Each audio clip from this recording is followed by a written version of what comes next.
1. The unexpected message that shattered my world.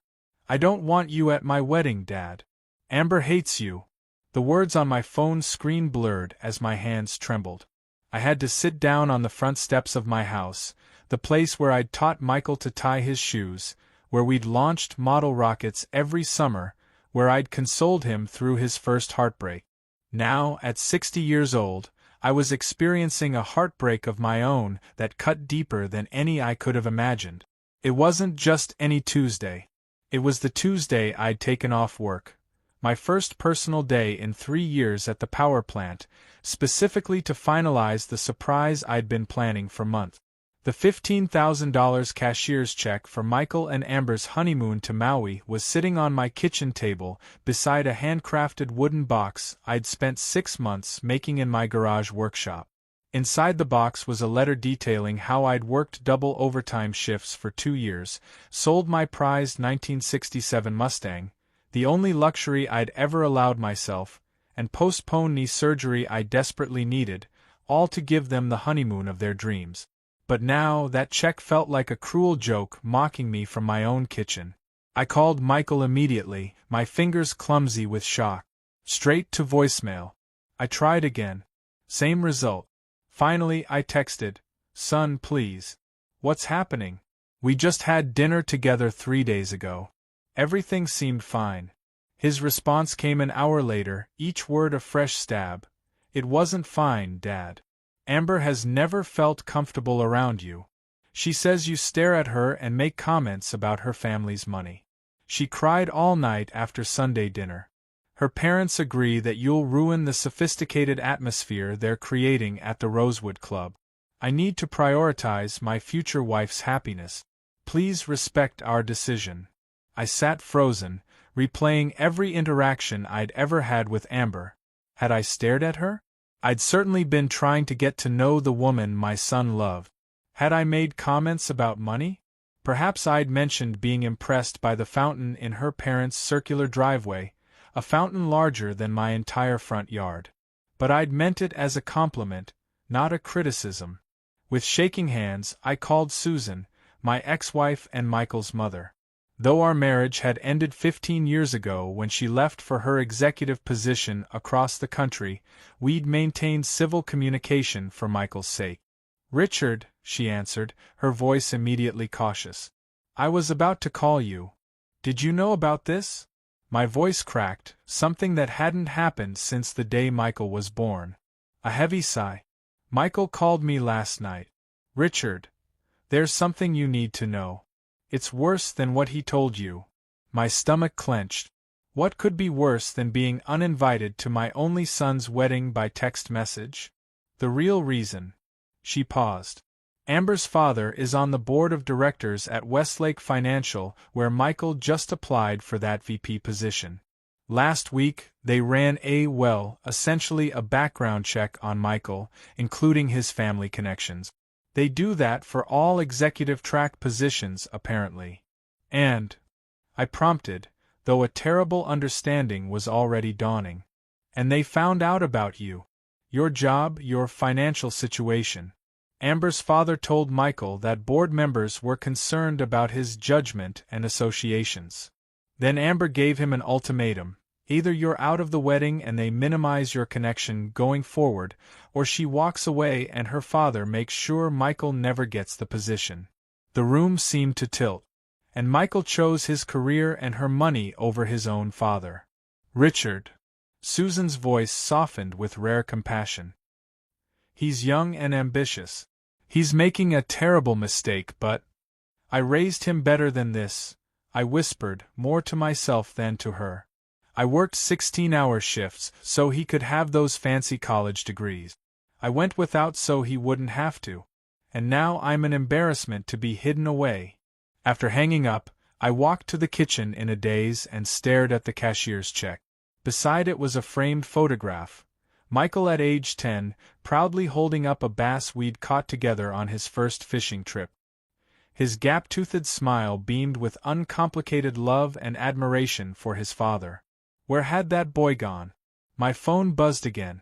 "Michael, I know this is difficult, but we'd still appreciate the honeymoon gift you promised.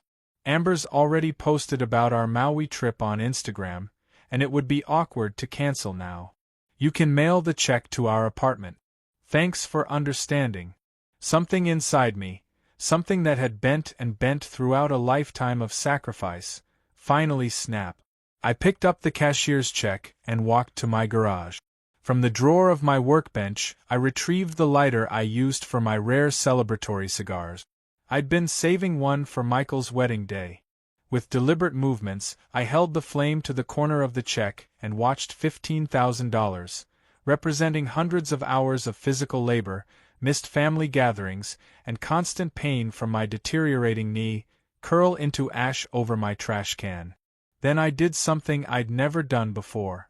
I called my younger brother James, a successful attorney who had been urging me for years to stand up for myself where Michael was concerned. It's finally happened, I told him, my voice steadier than I expected.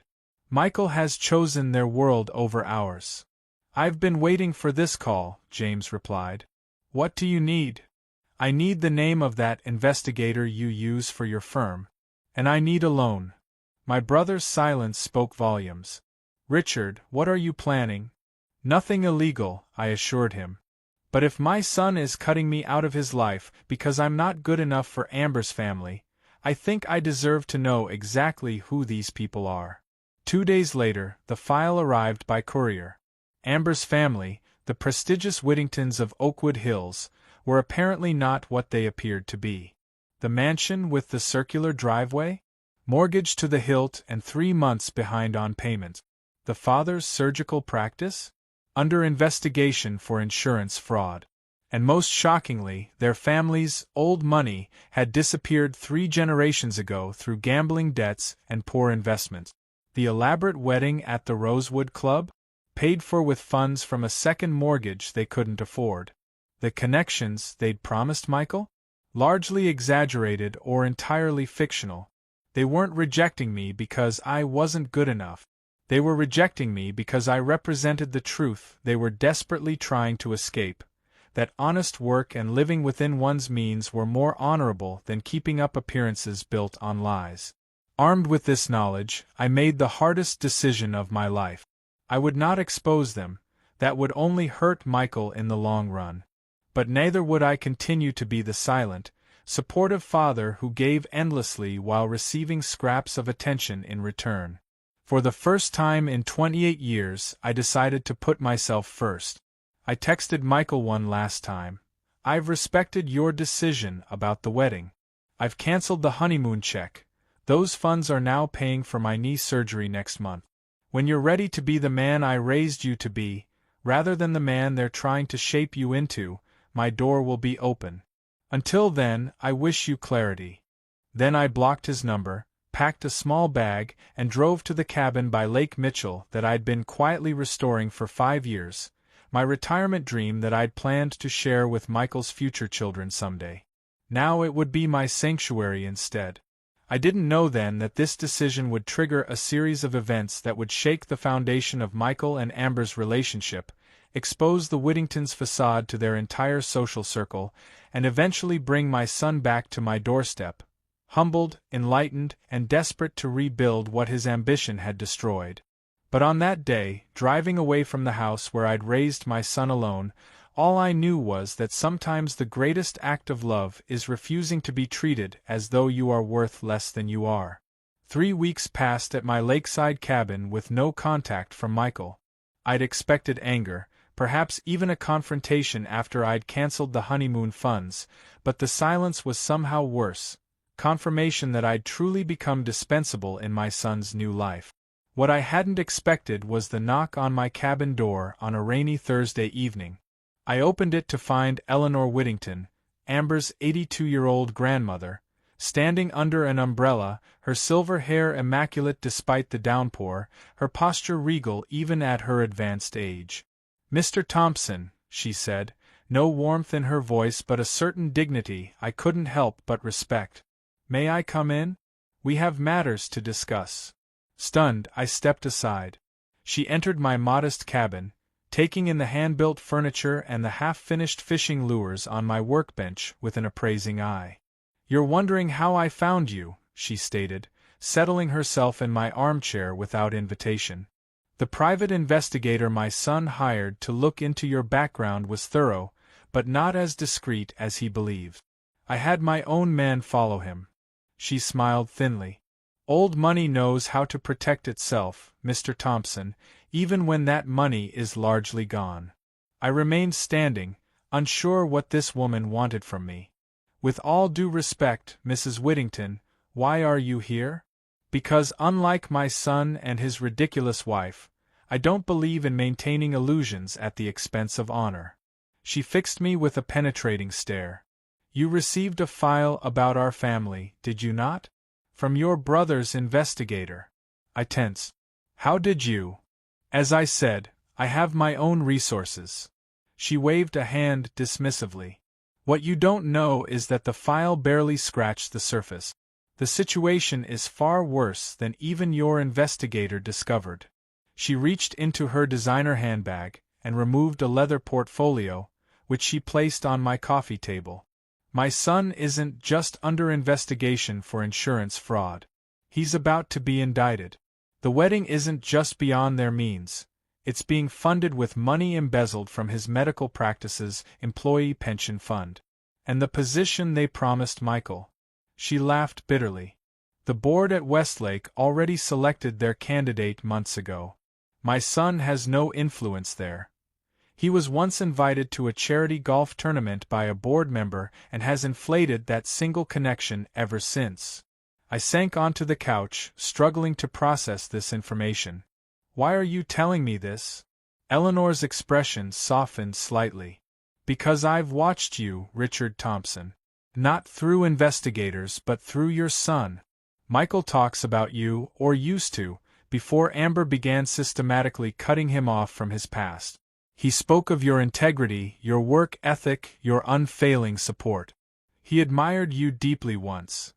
She leaned forward. "I'm the last of my family who remembers what it means to earn one's place in the world. My father built our fortune from nothing, and my son has nearly destroyed it through pretension and foolish investments. Now I watch my granddaughter following the same path, dragging your son with her."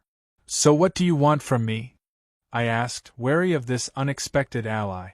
"I want to stop this wedding," she stated bluntly. "Not because your son isn't good enough for my granddaughter, but because they're toxic for each other. She's encouraging his worst instincts, status-seeking, superficiality, the abandonment of those who truly care for him. And he's enabling her delusions that style can substitute for substance." I shook my head. "Even if I wanted to stop the wedding, and I'm not saying I do, I've been explicitly uninvited. Michael has made his choice." Eleanor's eyes flashed. "Has he? Or has he been manipulated by people who've turned deception into an art form?" She opened the portfolio to reveal documents, photographs, and financial statements. "My son and daughter-in-law have been lying to Amber her entire life about our family's status and finances. She genuinely believes she comes from continuous wealth and privilege, when in reality, they've been borrowing against properties and futures that no longer exist since she was a child." For the next hour, Eleanor outlined the Whittingtons' elaborate house of cards, and her plan to prevent the wedding without publicly destroying her family's reputation. It was calculated, somewhat ruthless, and startlingly ethical in its own way. "Why not just tell Amber the truth yourself?" I asked finally. The elderly woman's face showed its first genuine emotion, profound sadness. "Because she wouldn't believe me. My granddaughter and I had a falling out years ago when I suggested she pursue meaningful work rather than the decorative career her mother pushed her toward. Now she sees me as a bitter old woman who doesn't understand their world." She practically spat the last two words. As Eleanor prepared to leave, she fixed me with a final penetrating look. "They've made you feel small, Mr. Thompson, as they've made me feel obsolete. But we are neither small nor obsolete. We are simply inconvenient truths in their carefully constructed fantasy." She handed me a sealed envelope. Inside is an invitation to the rehearsal dinner at the Rosewood Club, under my name as my +1. You needn't decide now whether to use it, but should you choose to attend, I believe we might accomplish something significant together. After she left, I sat for hours by my wood stove, turning the envelope over in my hand. The investigator's file had given me information, but Eleanor had offered something far more valuable: the opportunity to fight for my son. Not to embarrass him, not to punish him, but to save him from a foundation built on lies. The next morning, I called my doctor and scheduled the knee surgery I'd been postponing for years. If I was going to walk into the Rosewood Club and face the people who deemed me unworthy of my own son's wedding, I was damn well going to do it without limping. 2 days before the surgery, another unexpected visitor arrived at my cabin, my ex-wife Susan, looking as polished and professional as ever in her executive attire, so out of place among the rustic surroundings. "I got a call from Eleanor Whittington," she said without preamble. "That woman is terrifying." I couldn't help but laugh. She does make an impression. Susan's expression turned serious. "Richard, are you really planning to crash our son's wedding events?" "Not crash," I corrected. "I've been formally invited to the rehearsal dinner by the bride's grandmother, and I haven't decided yet if I'm going." She studied me for a long moment. "You've changed. You would have done anything Michael wanted before, swallowed any insult, accepted any treatment." "I had my awakening," I replied simply. "Turns out there's a limit to how much a father should sacrifice for a son who's ashamed of him." To my surprise, Susan nodded. "It's about time." She took a deep breath. "I've been offered a position as CFO at my company. It would mean relocating to London for at least 3 years." I raised an eyebrow, unsure why she was telling me this. "I've been hesitating because of Michael," she continued. "But watching how easily he cut you out of his life, I realize I've been making professional sacrifices for a relationship that only exists on his terms." "So you're taking the position?" "I am." Her eyes met mine with unexpected warmth. "And I'm declining my invitation to the wedding. I told Michael this morning that I cannot in good conscience celebrate a union that began with such cruelty to his father. For the first time in 15 years, I felt a genuine connection with the woman I'd once loved." "How did he take it?" "Poorly," she admitted. "He accused me of betraying him, just as he accused you. But then something interesting happened. He called back an hour later and asked, 'Is Dad really having knee surgery because of me?' My heart stuttered. 'What did you tell him?' 'The truth. That you'd been putting off necessary medical care for years to save for his wedding and honeymoon gift. That your body is breaking down from decades of physical labor that paid for his education and opportunities." Her voice caught slightly. "That while Amber's family offers connections and status, you gave him something far more valuable, a model of authentic manhood that he's currently failing to live up to." After Susan left, I sat on my dock watching the sunset reflect off the lake's surface, the rehearsal dinner invitation heavy in my pocket. The truth was spreading through our family like ripples on water, uncomfortable truths about the Whittingtons, about Michael's choices, about the consequences of valuing appearance over substance. My phone rang, a number I didn't recognize. "Mr. Thompson?" A young woman's voice, hesitant and unfamiliar. "This is Amber. Amber Whittington. I think we need to talk."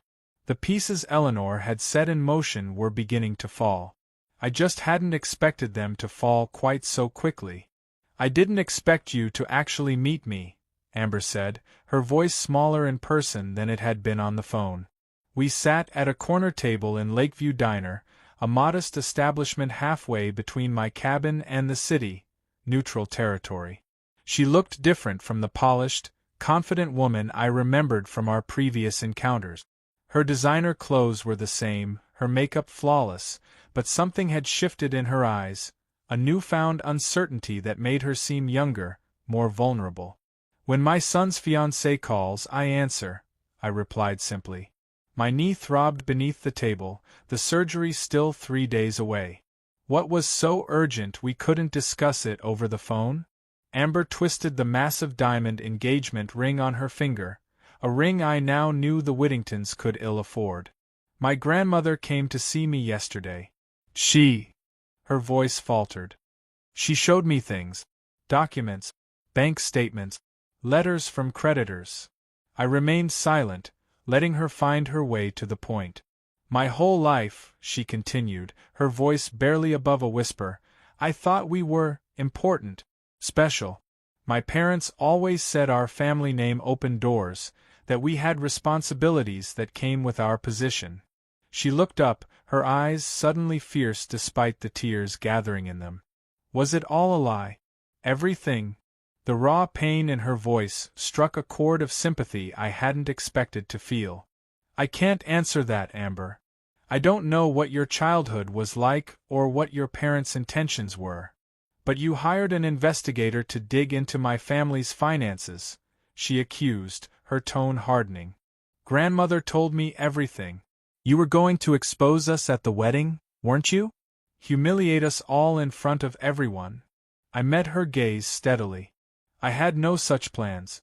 The investigation was for my own understanding, not for revenge. Then why? She leaned forward, searching my face. Why would you need to know about our financial problems unless you planned to use them against us? Because I needed to understand why my son suddenly decided I wasn't good enough to attend his wedding, I replied quietly. And now I do. Your family has spent generations creating the illusion of old money and status. My calloused hands and power plant uniform threaten that illusion. I'm the reality you're all running from, honest work, living within your means, finding dignity in what you earn rather than how others perceive you. Amber flinched as if I'd slapped her. That's not fair. You don't know me. You're right, I conceded. I don't. Just as you don't know me, despite deciding I'm not worthy of witnessing my only child's marriage. She had the grace to look ashamed. That wasn't entirely my decision. My parents— You're an adult, Amber, I interrupted, my patience wearing thin. You chose to tell Michael you couldn't stand me. You chose to make him choose between us. Because that's what people in our circle do, she burst out, then immediately lowered her voice as nearby diners glanced our way. When something doesn't fit the image, you remove it. That's what I've been taught my entire life. The sadness of her worldview struck me then, the emptiness of a life built around appearances rather than connections, around impressing others rather than supporting those you love. And how's that working out for you? I asked gently. Are you happy, Amber? Truly happy? The question seemed to catch her off guard. She opened her mouth to respond, then closed it again. After a moment, she whispered, I don't know. I've never really thought about it that way. Our conversation was interrupted by the sudden slam of the diner's door. We both turned to see Michael standing there, his face a storm of conflicting emotions as his eyes locked on our table. What the hell is this? He demanded, striding toward us. Amber, you said you were meeting a client. And you were supposed to be at a job interview, she countered, her composure faltering. I stayed seated, watching my son, this stranger who shared my features but seemed to have forgotten everything I'd taught him about respect and loyalty. Your grandmother called me, Michael said to Amber, ignoring me completely. She said you were meeting my father and that I should witness what honesty looks like. What's going on? Before Amber could respond, I spoke. Sit down, Michael. Something in my tone, perhaps the voice I'd used when he was a boy and had crossed a serious line, made him comply automatically. He slid into the booth beside Amber, finally looking at me directly. You had surgery, he said, noticing my cane propped against the table. Not yet. That's scheduled for Friday. I met his gaze steadily. The money I'd saved for your honeymoon is paying for it instead. His face flushed. So this is punishment? Because I asked for some space from you. You didn't ask for space, Michael. You erased me. There's a difference. I kept my voice level, determined not to create a scene in the diner. And no, it's not punishment. It's consequence. It's what happens when you decide the father who sacrificed everything for you is suddenly an embarrassment to be hidden away. I never said you were an embarrassment, he protested, but his eyes slid away from mine, confirming the lie. You didn't have to say it. It was clear in every choice you made. I turned to include Amber in my gaze. Both of you. Amber surprised me by placing her hand over Michael's on the table. He's right, Mike. We did this. I did this. I let my parents convince me that your dad didn't belong in our world, and I pressured you to choose. Michael stared at her, confusion evident on his face. What's happened to you? Yesterday you were saying we needed to minimize contact with him after the wedding, and now you're defending him. Yesterday I still believed my family's lies, she said quietly. Today I know that my parents remortgaged their house for the third time to pay for our wedding. That my father is about to be indicted for fraud. That the trust fund they promised would be my wedding gift doesn't exist. Her voice broke. Everything I thought made me special was a fiction, Michael. Everything except you. The color drained from my son's face as he processed her words. That can't be true. Your father promised to get me the VP position at Westlake. He has no influence there, I interjected. The position was filled months ago. Michael's eyes darted between Amber and me, desperate for some indication that we were mistaken. Finding none, he slumped back in his seat, the weight of reality crushing his carefully constructed plans. What am I supposed to do now? He asked, his voice small and lost. Reminiscent of the little boy who'd come to me with skinned knees and broken toys, trusting I could fix anything. Now, said a commanding voice from behind me, you start making decisions based on truth rather than appearances. Eleanor Whittington stood beside our table, elegant in a simple navy suit that probably cost more than my monthly mortgage payment. She nodded at me respectfully before fixing her stern gaze on the young couple. I see my timing is appropriate, she continued. The truth is now on the table, albeit messily. Grandmother, Amber began, a note of betrayal in her voice. How could you do this to our family? Child, I am trying to save what remains of our family, Eleanor replied sharply. Not its bank accounts or social standing, but its soul. Its integrity. Her expression softened slightly as she looked at me. Something Mr. Thompson understands quite well, I believe. She pulled a chair from a nearby table and joined us, creating a tableau that would have been comical in other circumstances. The wealthy matriarch, the working-class father, and the young couple caught between worlds. I've taken certain steps, Eleanor announced. The wedding at the Rosewood Club has been cancelled.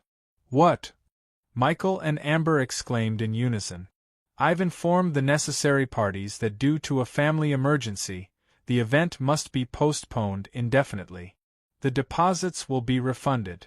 She fixed Amber with a meaningful look. To me, not to your parent. They've done enough damage with money they don't have. Michael looked shell-shocked. 300 people are invited. The wedding is in 2 weeks.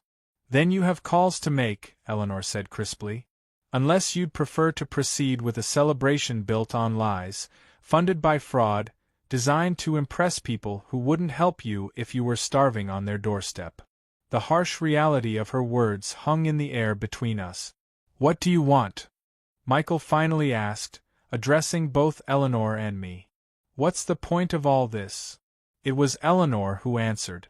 We want you both to build a life based on what matters, not what shines. To make choices you can be proud of in 20 years, not just choices that photograph well for social media today. I nodded in agreement, finally finding my voice. I don't care if you have a big wedding or a small one. I don't care if you take a lavish honeymoon or a weekend at a local bed and breakfast. I care that you remember who you are, Michael. Who I raised you to be. And who is that? He asked, a challenge in his voice but also a desperate plea. A man who keeps his promises. Who values loyalty above convenience. Who recognizes that true worth isn't measured by job titles or country club memberships, but by how you treat people who can do nothing for you. I leaned forward, my voice low but intense. A man who would never, ever discard someone who loves him simply because they don't fit the image he's trying to project. The truth of my words seemed to hit Michael like a physical blow. For the first time since he'd entered the diner, I saw a glimmer of recognition in his eyes, not just of me as his father, but of himself as my son. Eleanor rose from her chair. "I have a proposition for you both," she said to Michael and Amber. "One that offers a path forward with dignity. If you're interested, come to my house tomorrow at noon. Alone, without informing your parents," she added, looking pointedly at Amber. "Mr. Thompson, you're also invited, if your schedule permits." As she walked away, I couldn't help but admire the strategist she was. This woman who could have been my enemy but had instead become an unexpected ally in the battle for my son's character. "Dad," Michael said, the words sounding rusty from disuse. "What should we do?"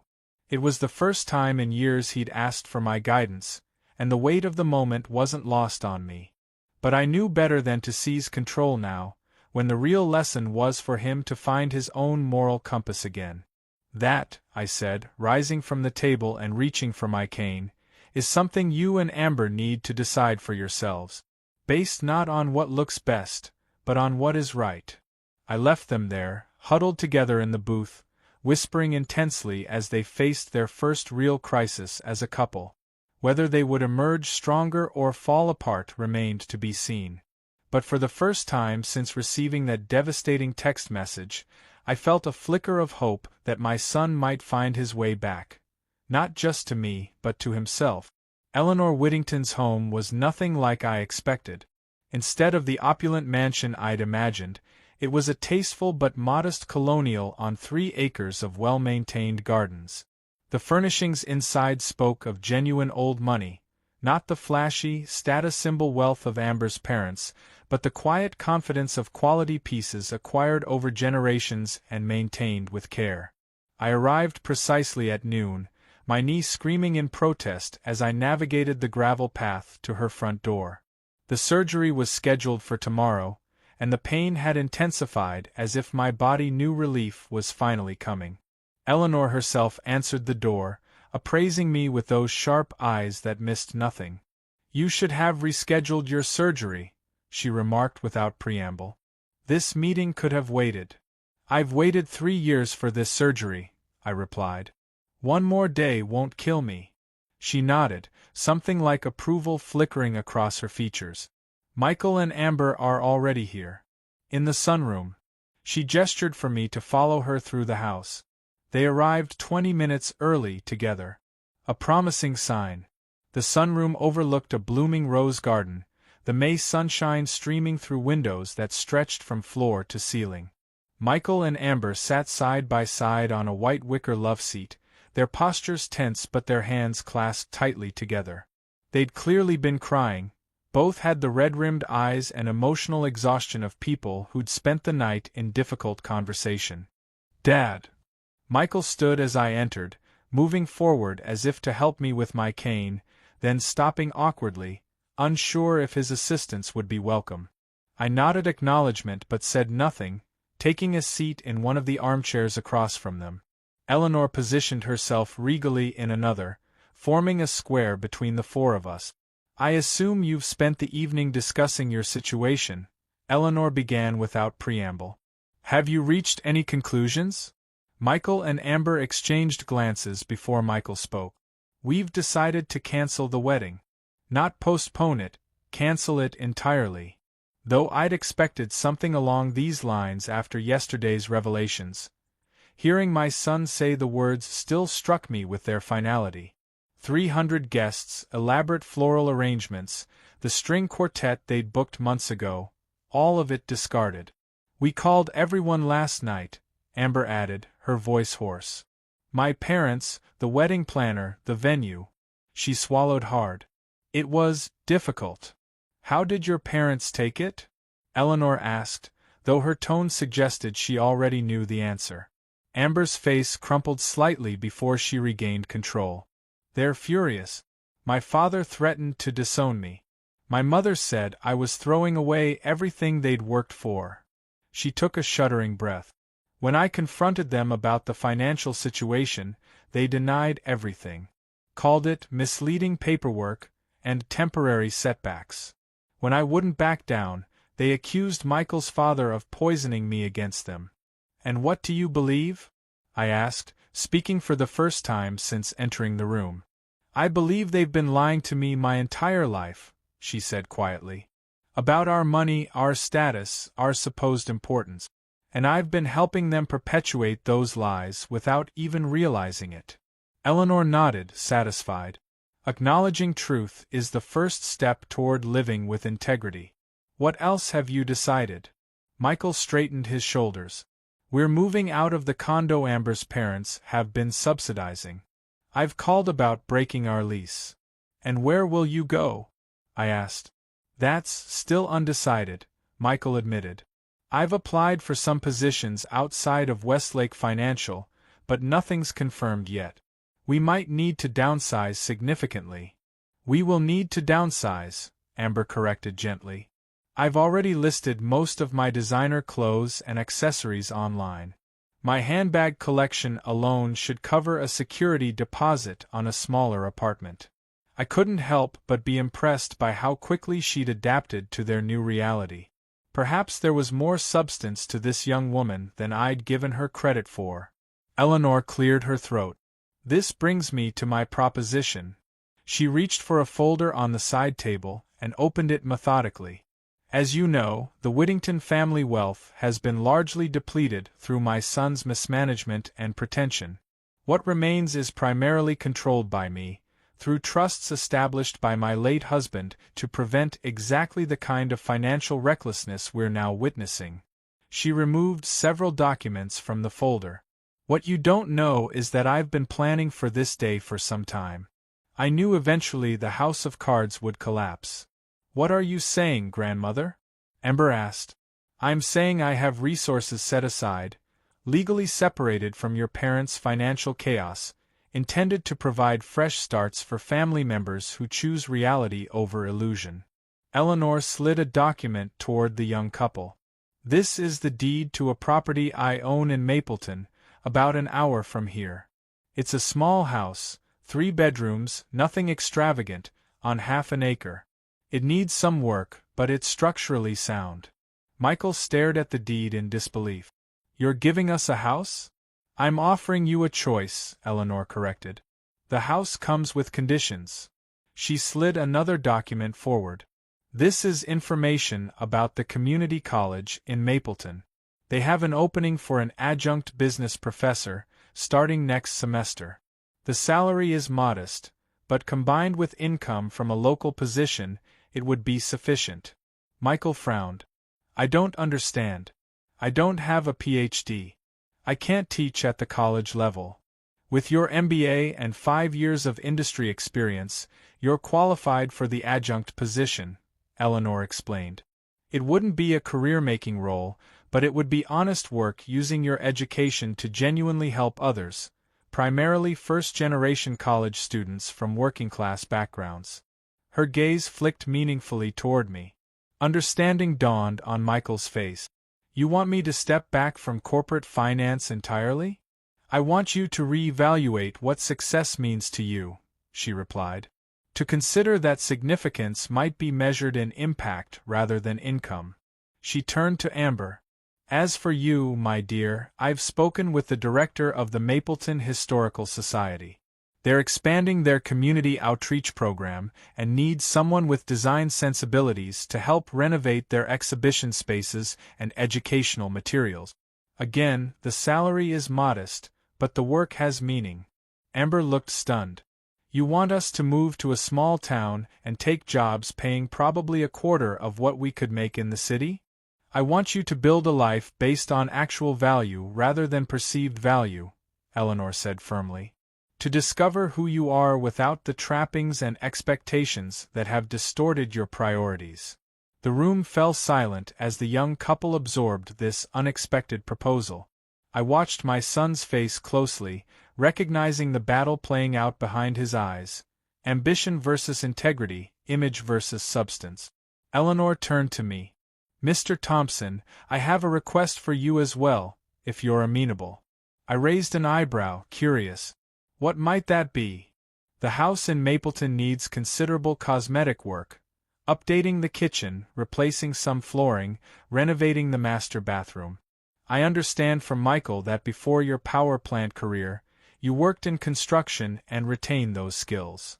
She fixed me with that penetrating gaze. Would you be willing to assist with these renovations, after you've recovered from your surgery, of course? Your expertise would be invaluable, and the time spent working alongside your son might help rebuild more than just the house. The strategic brilliance of her plan struck me then. She wasn't just offering Michael and Amber a fresh start, she was creating a framework for reconciliation, a practical project that would require my son and me to communicate, collaborate, and reconnect through shared physical labor. I'll consider it, I said carefully, unwilling to presume Michael would want my involvement. The tension in the room was palpable as we all looked to the young couple for their response. Michael ran a hand through his hair, a gesture so familiar it made my heart ache. It was what he'd always done as a boy when facing a difficult decision. This is a lot to process. We'd be giving up everything we've worked toward. Would you? Eleanor challenged. Or would you be giving up an illusion to gain something authentic? Amber surprised us all by suddenly standing, moving to the window to gaze out at the rose garden. You know what I keep thinking about, she said softly. That dinner at your house last Christmas, she continued, turning to look at me. You made that ridiculous turkey that was too big for your oven, and we had to cut off the legs and cook them separately. I remembered it well, my attempt to host a perfect holiday meal in my modest home, desperately trying to impress my son's new fiancée and her family, who had reluctantly accepted my invitation. Everyone laughed when you brought it out, Amber recalled. My parents made those snide comments about rustic charm and making do. But then you just laughed too and said, well, it might not be pretty, but it'll taste just as good. And it did. Her eyes filled with tears. That was the best Christmas dinner I've ever had because it was real. No one was performing or pretending. You were just yourself. She turned to Michael, taking his hands in hers. I want that. I want a life where we can laugh at our mistakes instead of hiding them, where we measure success by whether we sleep well at night, not by what car we drive or what clubs we belong to. Michael stared at her as if seeing her for the first time. Are you saying you want to accept my grandmother's offer? Move to Mapleton? Take these jobs? I'm saying I want us to be real with each other and with ourselves, Amber replied. I'm tired of the exhaustion that comes with maintaining appearances. Aren't you? I watched my son closely, recognizing this as the defining moment it was, not just for his relationship with Amber or with me, but for the man he would choose to be for the rest of his life. Michael looked from Amber to Eleanor and finally to me. In that moment, I saw recognition dawn in his eyes, understanding of what I'd tried to teach him throughout his childhood about the dignity of honest work, the value of genuine connection, the peace that comes from living within your means and without pretense.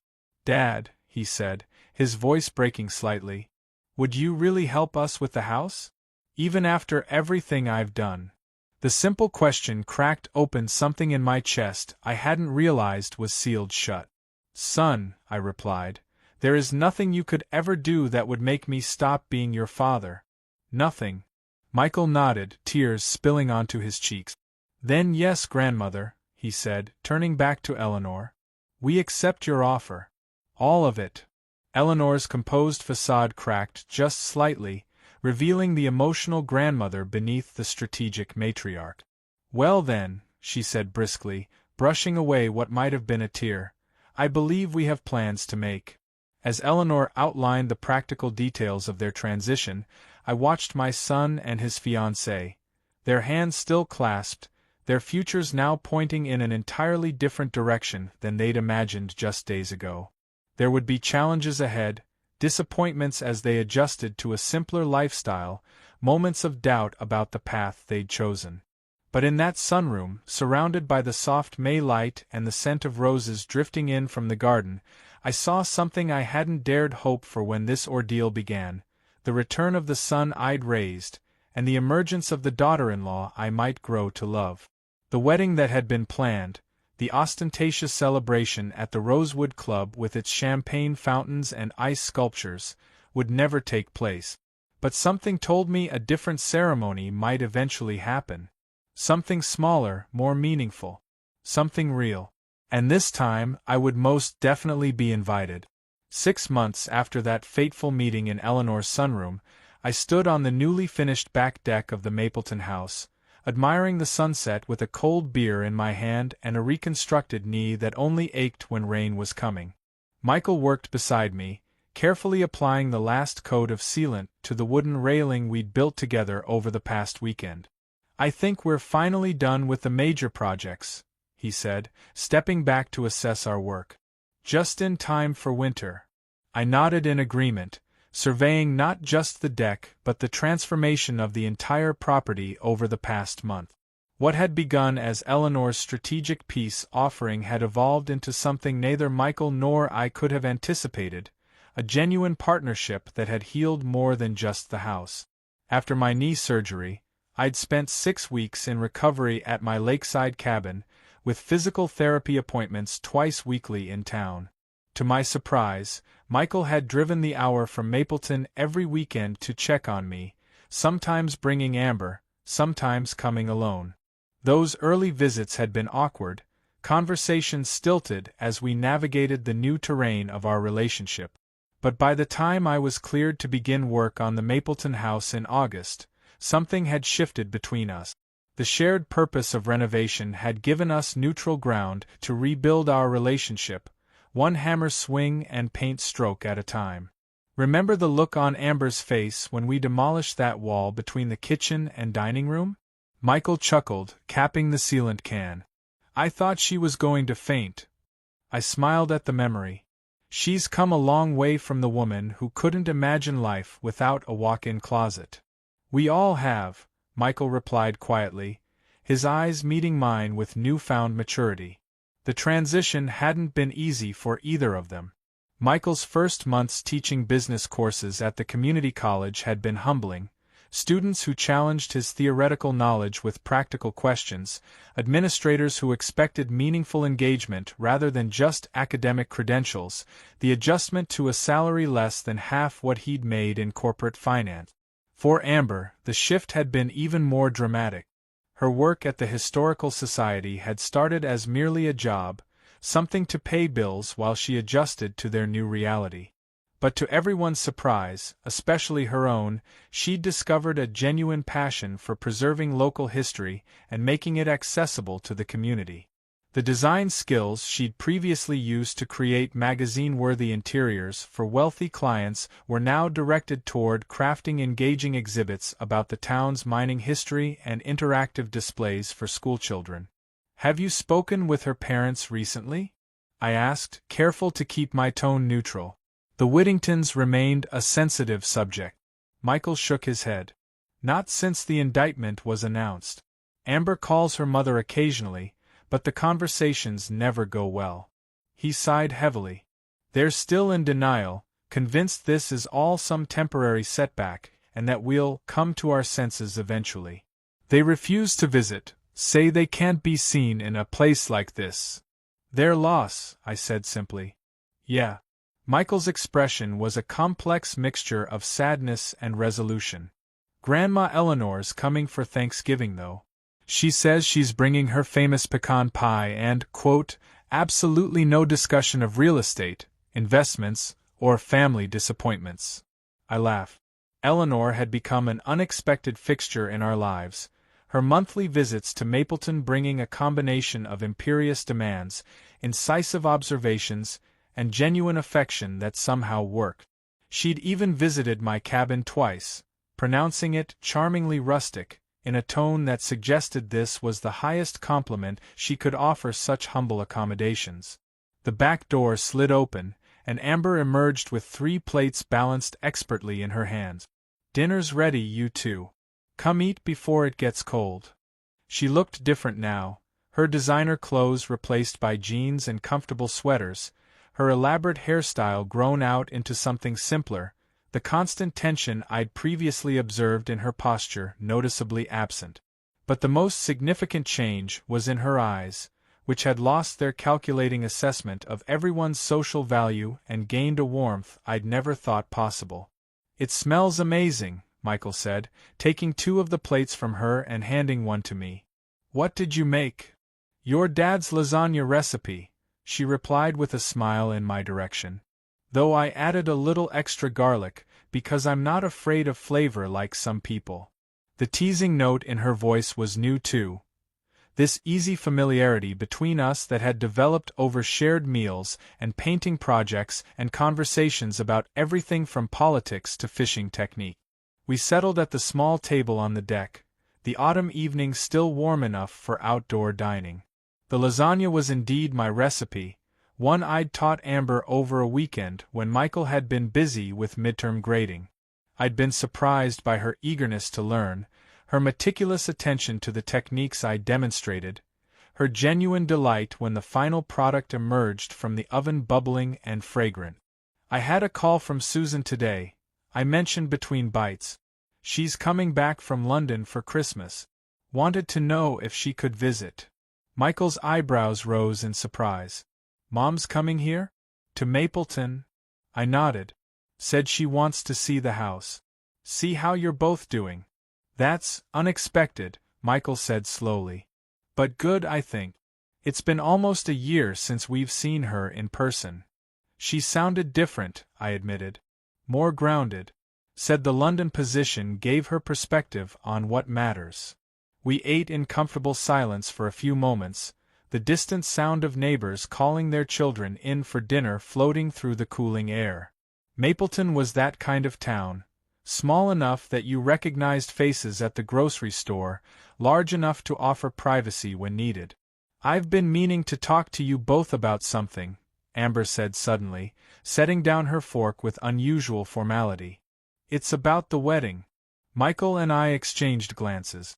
The cancelled Rosewood Club extravaganza had become something of a forbidden topic, the phantom event that had set our current reality in motion but was rarely directly discussed.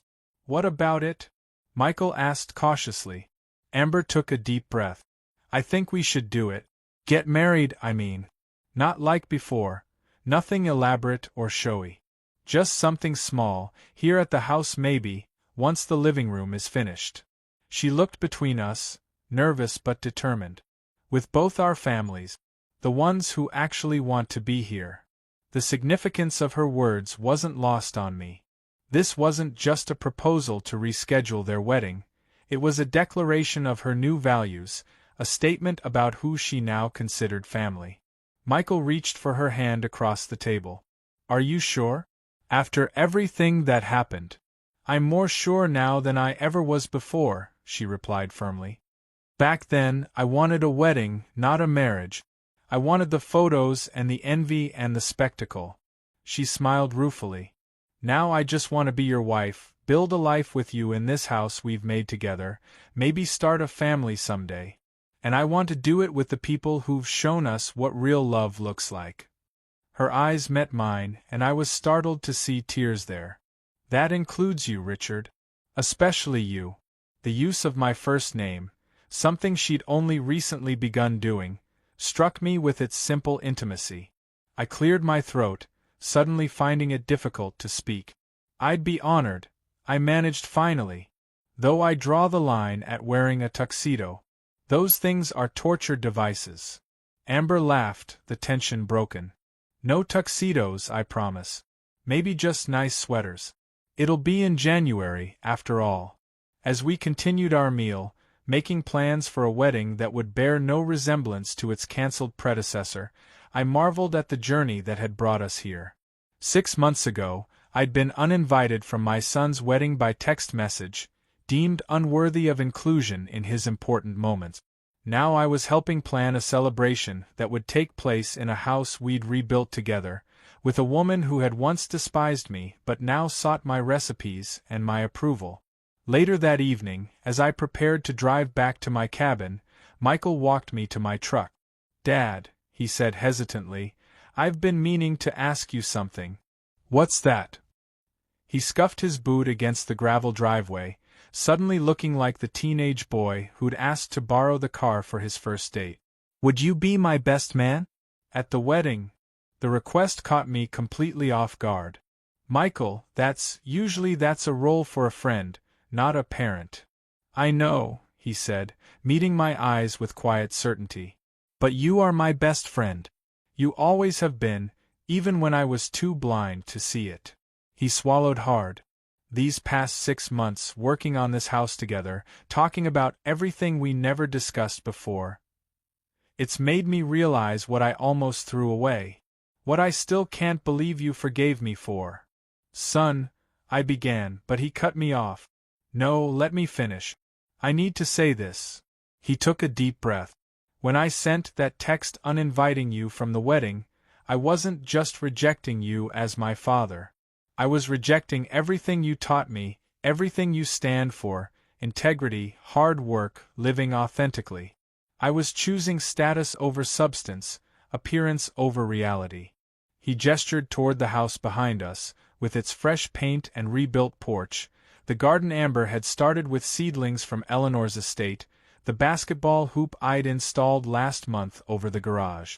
"This life we're building here, it looks nothing like what I thought I wanted. It's better. It's real. And it wouldn't exist if you hadn't had the courage to stand up for your own dignity, to show me that some things can't be bought or sold or traded for advancement." His voice caught. "So yes, I want my best man to be the best man I know. The man who taught me how to be one myself, even if I temporarily forgot the lessons." Words failed me entirely.